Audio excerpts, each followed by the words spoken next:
This is Democracy Now!, democracynow.org, The War and Peace Report. I'm Amy Goodman. And I'm Juan Gonzalez. Welcome to all of our listeners and viewers around the country and around the world. Today, we spend the hour with Julian Assange, the founder of WikiLeaks. It's been nearly 5 years since he entered the Ecuadorian embassy in London seeking political asylum, fearing a Swedish arrest warrant could lead to his extradition to the United States. Despite being holed up in the embassy, Assange's impact is still being felt across the globe.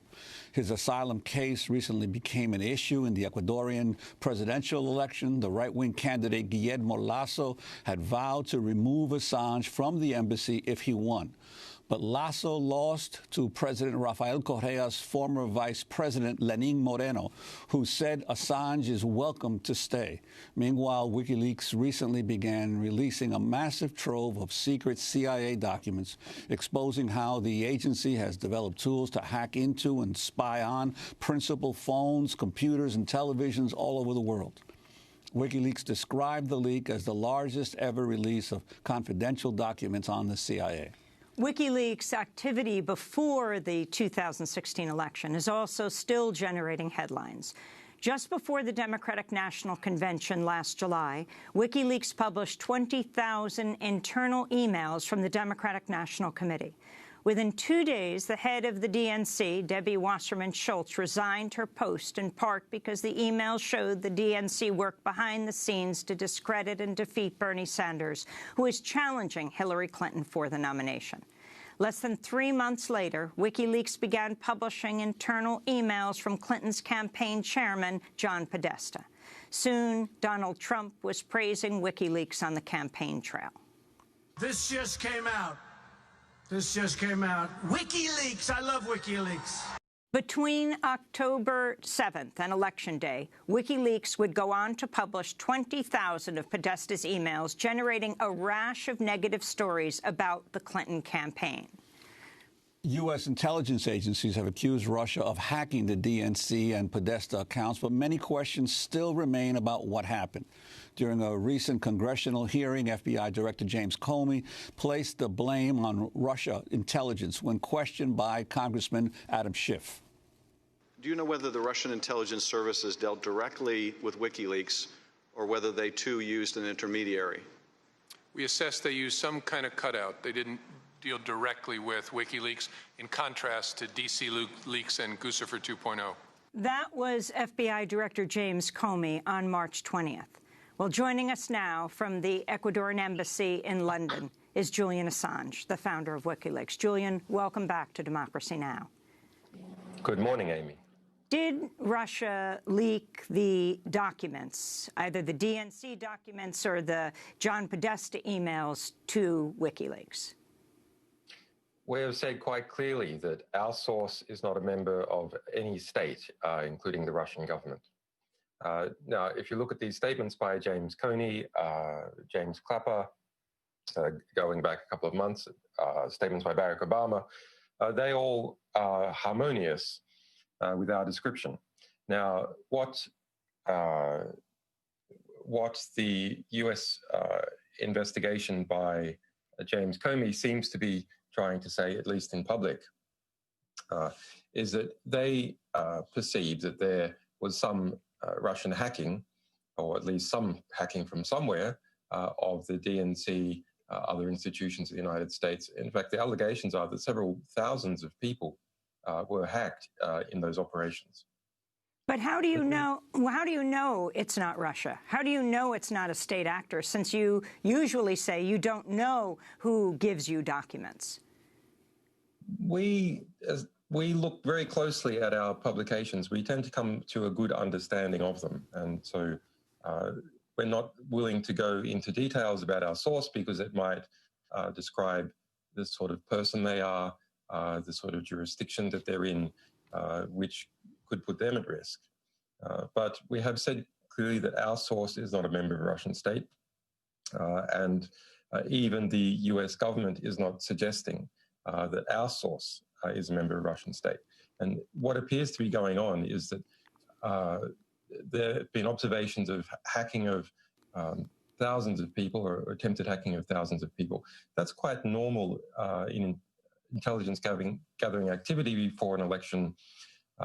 Presumably that's being carried out by many states. I would be surprised if that doesn't include Russia. And over here, there's the publications of WikiLeaks. And what there isn't is something in between the middle. So there's a allegation that, well, if there's been hacking here and there's publication over here, then these must be directly, causally, intentionally related. But so far, there's no evidence for that. Julian, I want to turn to a Democratic Congressman, Adam Schiff, speaking at a hearing of the House Intelligence Committee last month. Later in July and after the convention, the first stolen emails detrimental to Hillary Clinton appear on WikiLeaks. A hacker who goes by the moniker Guccifer2 claims responsibility for hacking the DNC and giving the documents to WikiLeaks. But leading private cybersecurity firms, including CrowdStrike, Mandiant, and ThreatConnect, review the evidence of the hack and conclude with high certainty that it was the work of APT-28 and APT-29, who are known to be Russian intelligence services.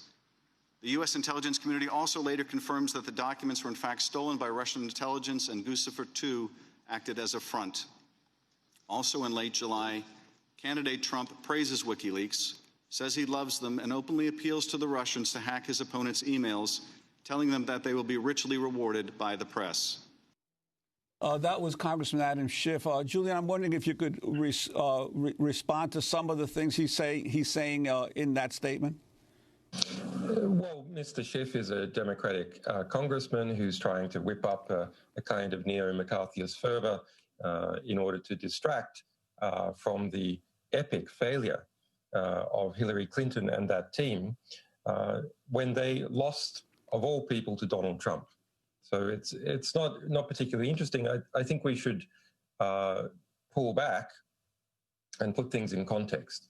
The United States government, since 1950, has intervened in 81 elections, interfered, to use Schiff's language, in 81 elections. That is not including coups, which have overthrown the government. So there's a long history of the United States doing this to places around the world in infamous ways, and most recently alleged interference in the election of Israel. So I think we should understand that the United States is in a glass house when it comes to allegations of attempting to interfere with or influence election results. But let's look at what is the real meat of this issue. How does it allege that Russia has interfered in the US election process? Well, they say there's been a variety of hacks. Well, that's quite normal intelligence gathering process as far as can be determined, and a few extremely ineffectual websites such as DC Leaks or Guccifer 2.0 that no one really paid any attention to. And then there's our publications, which people really did pay attention to. Now, what is in our publications? Well, from our perspective, we have just published accurately and fairly what Hillary Clinton said her positions were in her secret speeches to Goldman Sachs and in relation to the DNC and its attempt to rig the election to exclude the primary process, to exclude Bernie Sanders. So at the heart of this issue is whether people were told the truth about Hillary Clinton and the DNC. If there hadn't been an ugly truth there, it wouldn't have made any difference. There was an ugly truth, and we published accurately and fairly that ugly truth. Now, our source wasn't from the Russian state, but if it had been from a state, would we have suppressed that information before an election, or would we have accurately and fairly published it? Of course we would have published it. Well, but I wanted to ask you, in relation to what you said, we've had other guests on, for instance, Scott Horton, who said, yes, you're absolutely right. The United States has been involved in seeking to destabilize governments and overthrow governments all over the world. But Horton said that there's a difference between what Russia attempted to do and whether anyone in the Trump administration colluded with Russia or helped or cooperated or had conversations with the Russians as they were seeking to destabilize the U.S. elections. And Scott Horton says that would be definitely a problematic issue for Trump. I'm wondering your thoughts about that. I would agree. That would be interesting and unusual. I don't think it's true. I think it is interesting that early on that Trump and people around him took a position of rapprochement towards Russia, a very strong position of rapprochement towards Russia, and not a classically Republican position. I think that is interesting. It is somewhat compatible with Trump's statements going back a very long time. But I would be surprised if that turns out to be significant. Why do I say that? Trump had very little business success in Russia. He hasn't managed to build a hotel in Russia. He hasn't gotten any, as far as can be determined, any good deals in Russia. And when you see him making statements during the election campaign on the stage, hey, Russia, if you've got those emails, give them to the press. They'll be very pleased about it. When you see statements like that, this is not the sort of statement that you make if you already have a communications channel and you're already engaged in an active conspiracy. For people like Paul Manafort, that's someone who's perfectly capable of engaging in let's say, dodgy activities. They have a long history of working for various parties in different ways. Have they asked for support through Paul Manafort? Maybe. But if you're looking at the top level involving Trump, what I see is a great weakness in an ability to get anything concretely done in Russia. You know, while Trump may or may not have investments in Russia, it's very clear the oligarchs in Russia have bailed him out to the tune of tens of millions of dollars, if not more, in the United States when he was building buildings, having gone bankrupt many times, hard to get a line of credit in places like just right near Democracy Now!, Trump Soho, a major building project downtown Manhattan. But I wanted to turn back to Democratic Congressman Adam Schiff speaking at a hearing of the House Intelligence Committee last month. On August 8th, Roger Stone, a longtime Trump political advisor and self-proclaimed political dirty trickster, boasts in a speech that he has communicated with Assange and that more documents would be coming, including an October surprise.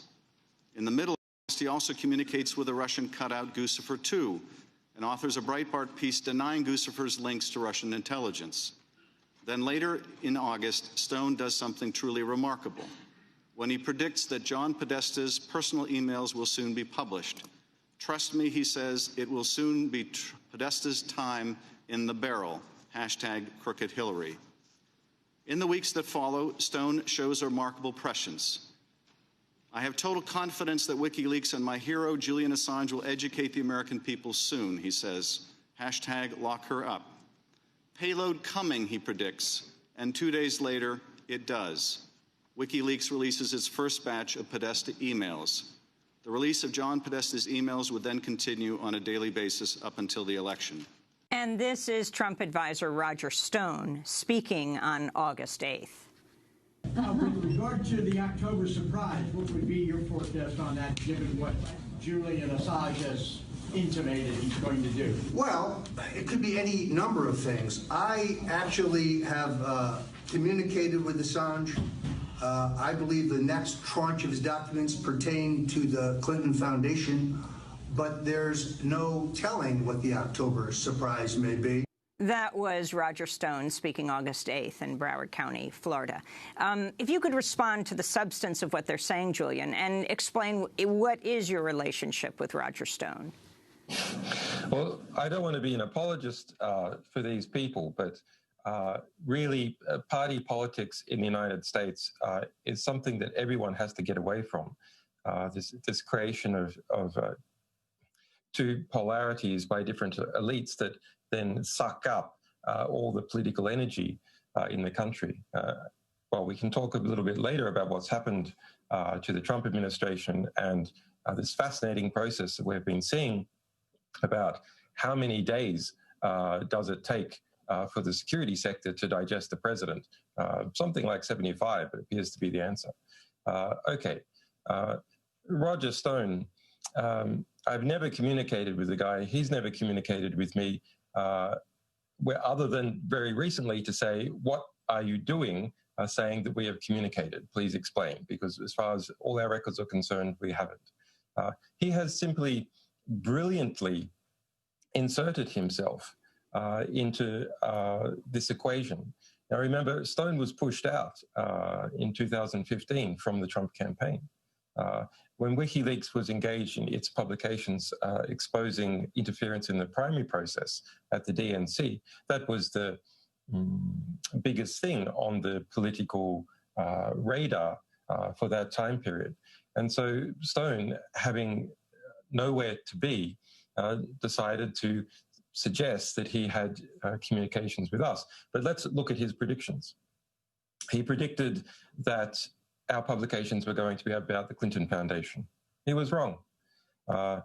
All his other predictions, where they're accurate, the statements that we made in public. We said we had information about Hillary Clinton, that we were going to publish it, etc. So when you hear Adam Schiff saying, oh, that Roger Stone said that there's that WikiLeaks publications are coming, I was saying on TV interviews that we had publications that were coming that were about Hillary Clinton. So Stone predicted that we were going to publish on October 4. We didn't publish on October 4. That was our 10-year anniversary, etc. Literally, there's no predictions that he has made in relation to us that have come true that have not been public. So I think, you have to admire the chutzpah of how he has played on democratic desires to see a connection and has exploited that in order to sell his books and in order to gain prominence. I mean, it's very impressive. He just simply lays out a piece of bait that he understands that the democratically aligned press will leap forward slavishly and put that hook in their mouth. Julian, we have to break. Because it suits him. WikiLeaks has published what it says is the largest leak of secret CIA documents in history. The thousands of documents, dubbed Vault 7, describe CIA programs and tools that are capable of hacking into both Apple and Android cell phones. By hacking into entire phones, the CIA is then reportedly able to bypass encrypted messenger programs such as Signal, Telegram, and WhatsApp. Although contrary to many news reports, the documents do not show the CIA has developed tools to hack these encrypted services themselves. The documents also outline a CIA and British intelligence program called Weeping Angel, through which the spy agency can hack into a Samsung smart television and turn it into a surveillance device that records audio conversations, even when it appears to be off. To talk more about the Vault 7 documents, we're going back to the Ecuadorian embassy in London. We already are joined by Julian Assange, the founder of WikiLeaks. Talk about the significance of this latest release of documents, Julian, that WikiLeaks has engaged in. Vault 7 is the largest intelligence leak in history. We've published so far less than 1% of that material. Now, so far, the publications that we have published reveal that the Central Intelligence Agency has decided to create, in the last 10 years, its own captive version of the National Security Agency, not specialized in bulk interception, but specialized in semi-automated hacking processes. That's creation of viruses, Trojans, etc., to put in people's computer systems, telephones, TVs, and have those then report back to CIA listening posts that collect that information and ingest it into the broader CIA process. And also information can be pushed using these mechanisms on to those telephones, computers, et cetera, to, for example, plant information that could implicate someone falsely or perhaps even truly in a crime. So I think it's significant that as the Central Intelligence Agency gained budgetary and political preeminence over the National Security Agency, which used to have a bit bigger budget. In the post 9/11 environment, the CIA's budget is now increased to about 1.5 times that of the National Security Agency. So in response to that increased political power, where increased budgetary spend comes from, it has created its own effective air force using drones and its own large hacker squad. So it is able to do things internally that it would previously have to go out for others to do. So the Central Intelligence Agency, like all institutions, is maximizing its institutional power. And it is slowly succeeding compared to other institutions. Now, in response to the various disclosures about the National Security Agency, most importantly, the Edward Snowden disclosures of 2013, industry has responded to market demand in various places, and various engineers ideologically also invested in this to introduce encryption in WhatsApp, in Signal, more types of encrypted email, and so on. Now, the Central Intelligence Agency's hacking approach does not target the intermediaries like the National Security Agency does for these bulk intercepts. Instead, it targets the endpoints, and then it doesn't need to worry about the encryption. For example, if you and I, Amy, are communicating using, say, Signal on a smartphone, on an Apple or Android, then the Signal encryption protocol is actually quite good. And as far as is known, it cannot be decrypted by an intermediary, bulk spying on communications traffic going across the Atlantic, like the National Security Agency does. But if either you or I have our phones hacked, and the CIA software specializes in doing this, it means that encryption doesn't matter, because the information is gathered either before it's encrypted or after it is decrypted. Well, Julian, in terms of the material you have released so far, you did redact any of the computer codes that you got access to, and you offered to have companies that may be affected by this, tech companies, to provide them the code so they could fix any vulnerabilities. Have any companies taken you up on the offer? Yes, that's a very interesting process, and we knew that it would be. So we made this offer publicly. And we also wrote to a number of the large companies such as Apple, Microsoft, Google, Mozilla, which produces the Mozilla browser, etc. Now, the European companies responded almost immediately. Some even approached us. A couple of US companies, such as Mozilla, responded immediately. And we were also approached by a security engineer at Cisco. Google, Apple, and Microsoft took 8 or 9 days, depending on the company, to respond. Now, that means that they were putting all the users at risk for 8 or 9 days. What was happening in that 8 or 9 days?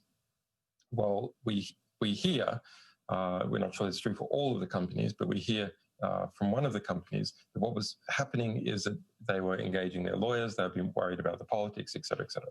My guess is that on the legal front, a type of collaboration involving classified material, it could be argued to be conspiracy to commit espionage. Now, of course, that's not actually practically possible in the US court system, or politically possible. And then these companies have individuals within them who have security clearances because they work on classified projects for the government. And particularly the security divisions of Apple, Google, Microsoft, etc., have people with security clearances in them, and who might lose their security clearances if they're engaged in working on information that is being distributed not through a formal process. So what you see in all those big three taking 8 or 9 days is some kind of collaboration, either directly with each other or through a third party, say like the Department of Justice, to understand what role that they're going to play. And the role that they ended up playing is saying, no, we don't agree to fix anything which we had asked for within 90 days. No, we don't agree to say that any fix came from you. This was our requirement. Instead, you can just throw something at our regular security reporting mechanism. So what's going on there? Well, no record of collaboration in a formal sense or in a political sense that could be used to make political problems for those companies in terms of their contracts with the United States government or potentially introduce problems in relation to the Espionage Act or security clearances. That's my supposition. We don't know that's true for sure. We know that some of that is true for at least one of these companies. But looking at the timing, it's very unusual that Google, Microsoft, and Apple all wrote back to us on the 8th or 9th day, whereas the other companies wrote back immediately or at various times. In October, The Intercept published a conversation between Glenn Greenwald and Naomi Klein about WikiLeaks' decision to disclose thousands of John Podesta's personal emails. This is part of what Naomi Klein said. I would add, it's not just that they didn't curate it and just dumped it all, right? They are dumping it, but they are doling out the dumps, right, to maximize damage, right? So they're not just saying, hey, information wants to be free, here's everything we have. Journalists have a field day, go through it, right? They're very clearly looking for maximum media attention. You can tell that just by looking at the WikiLeaks, Twitter feed, and, timing it, right before the debates. You've written about how dangerous it is for media organizations to be taking such a highly political approach to this election because they so clearly don't want Trump to get elected. So they're engaging in what you've described as journalistic fraud, right? I agree with you. Right. But we have to acknowledge how political WikiLeaks and Julian are being here. That was Naomi Klein in October. WikiLeaks founder Julian Assange, your response to some of her remarks? Well, I think it's a bit rich for Naomi Klein, who's a very wealthy woman sitting up there in Canada, to be accusing a political prisoner who's been detained for the last 7 years without charge in violation of 2 UN rulings without getting her facts straight. So what is WikiLeaks to do? Sit on and suppress evidence of interference in the DNC process? Wait until after the DNC Congress to publish that information? That would be deeply unethical for this organization. I would argue it would be deeply unethical for any media organization, but for this organization would be deeply unethical. We have a commitment to the public that we will not suppress information like that, and we have a commitment to sources who come forward taking risks to give us information that we will publish it in a timely fashion once we have verified that it is completely accurate. Now, do we wish that we had more money and could process information faster? Of course we do. But we did manage to get that publication out before the DNC, and I think that was very important so that people involved in that process could understand who it was that they were choosing to go for. Now, let's be realistic. Naomi has a particular issue, a very important issue, and I agree it's an important issue, which is climate change. And so she was willing to attack anyone in her campaign to make sure Hillary Clinton was elected because she perceived that Hillary Clinton would do better on climate change. And I agree it's a very serious issue. But in relation to WikiLeaks, we are an organization that has a commitment to the public to publish true information and not suppress it, and to make sure that as many people read it as possible. Is it true that the way that we staged our publishing process increased the engagement of people in reading our material, going through it, et cetera, et cetera? Of course it is. Did we do a good job? Did we do a good job in getting people, enticing people to read and report on our material? Yes, we did. And we will do that for any source, any whistleblower that comes to us and gives us information. And we will try and maximize the amount of readers that come as a result of the risks that those people take. That's our promise to the public, to our readers, and to our sources. You know, early in the campaign, Naomi did write an article that clearly supporting Bernie Sanders, writing Hillary Clinton cannot be trusted. But we are also joined by Alan Nairn, longtime investigative journalist and activist. Alan, if you can weigh in this discussion right now as we talk to Julian Assange and the Ecuadorian embassy. Well, I have a brief question for Julian Assange. Mr. Assange, you said that you did not get the leaks directly from a state. You said you did not get the leaks directly from a state. Do you know that Russia didn't give you the leaks through an intermediary?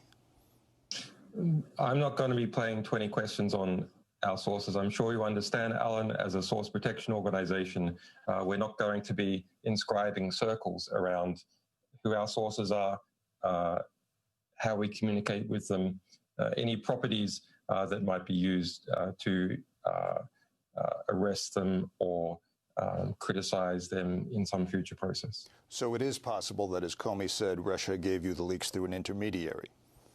I'm simply not going to comment on it. Okay. Well, my view of this is that during the campaign, WikiLeaks often suggested that Trump would be less dangerous than Clinton. No, we didn't. I think you did. No, we didn't. I think that concept is wildly, gruesomely mistaken. There was the argument. Well, that's fine for you to say that, but you should understand that no, we didn't. In fact, I was asked a question directly on Democracy Now! At the time about what my position was, asked which one I preferred. And my response is, being asked this question is being asked, do I prefer cholera or do I prefer gonorrhea? Okay, well, let's say if you frame it that way, the idea that the two... Historical revisionism. Historical revisionism is occurring, and you understand why it is occurring, because the Democratic Party had, I think it's lost now, but the Democratic Party had a moment for very important internal reform after its epic loss to Donald Trump. The two, a very disliked candidate as far as the polling is concerned. So the Democratic Party had an epic loss. Who was responsible for that epic loss? The Democrats. Well, the Democratic Party was, and its various structures, its institutions, etc. The Democrats are responsible for that epic loss, no question. But if was those people telling the public the truth? If those people are not responsible, people take the truth and they absorb it and they think about it and they do what they want with it. And the reality is the American people so disliked what was being offered to them by the Democratic Party that they decided that they preferred to blow it all up rather than have Hillary Clinton. They decided they would throw the Trump grenade. I agree with that. However, I would note that the Trump campaign thought that WikiLeaks was on their side. Now, the idea that Mr. Assange just suggested that Trump and Clinton were equally dangerous, two different deadly diseases, I think is wildly and gruesomely mistaken. Clinton represented a criminal establishment, but Trump and the people he brought in with him make it worse, make it even more criminal. This idea that it was just a choice between the lesser of two evils. Well, in politics, in life, you fight like hell to have good choices, to have better choices. In this case, Sanders was a better alternative. But once that is no longer possible, then of course you choose the lesser evil. What do you want? More evil? More killing? More pollution? More abuse of immigrants? More racism?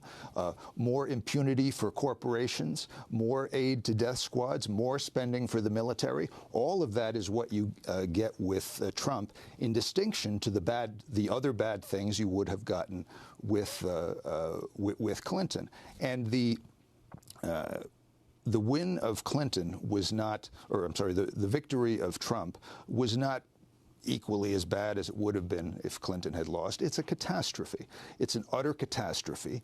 And those who are poorest, those who are already most oppressed and most vulnerable, are the ones who are suffering most as a result. And we ain't seen nothing yet. They're just getting started.